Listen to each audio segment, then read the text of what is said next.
এখন এই বুড়ো আপনার নায়িকারে নিয়ে চলে যেতে চাচ্ছে, কিন্তু আপনি তো তা হতে দেবেন না। আপনি ভালোবাসেন না?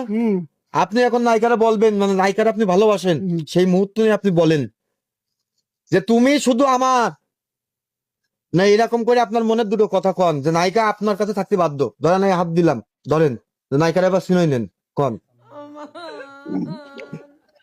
মানে পটানোর জন্য দুটো তিনটা কথা কন, যেভাবে আপনি আপনার বাড়ির দিদিমাকে পটান। তুলিয়ে নেবেন নাকি? না না, আপনার ট্রায়াল আমি শুনবো যে আপনি আসলে কিরকম পারেন। কন। নায়িকার নাম কি? পূজা।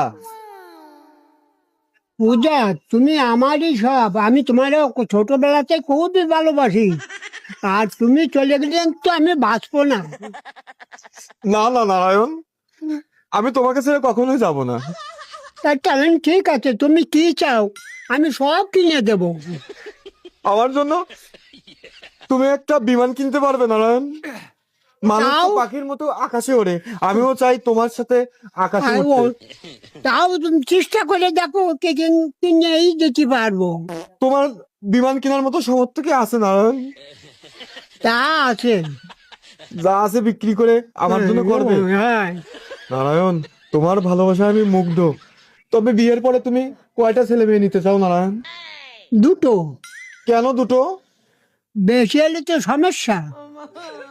সমস্যা? নারায়ণ, আসলে তুমি শুধু সুদর্শন না, তুমি একজন বুদ্ধিমান পুরুষও বটে।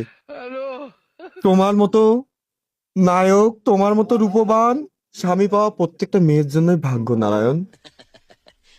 নারায়ণ, বিয়ে কি আজকেই করবা? দিনখান দেখে করবো। বিয়ের প্রথম দিন তুমি আমাকে নিয়ে কোথায় ঘুরতে যাবা? যাবো এই সফরে। সফরে? কিন্তু তুমি কোন দেশে যাবা আমাকে নিয়ে, তাই বলো। এই ধারে কাছে সফরে। ধারে কাছে তো আমি যেতে চাই না, এইসব জায়গায় তো আমি পাড়ায় ঘুরতে চাই। আমার অনেক বয়ফ্রেন্ড ছিল। বৃন্দাবনে যাবো।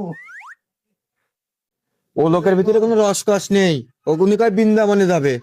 আমি তো আগে ধর্মকর্মে নামবো, ধর্মকর্মে তুমি আর আমি নামবো বুড়ো বয়সে, তাই না? কিন্তু যৌবন থাকতে তো তুমি আমি তো ঘুরে বেড়াবো, তাই না? খুলনায় নিয়ে যাবো সিনেমা দেখাতি। ও, তোমার আমার সিনেমা তুমি আর আমি হলে বসে দেখবো? হুম। বাহ, ঘাড়ের পরে কি হাত রাখবা? বা নারায়ণ, বা তুমি পারবা। দাদু অসাধারণ অভিনয়।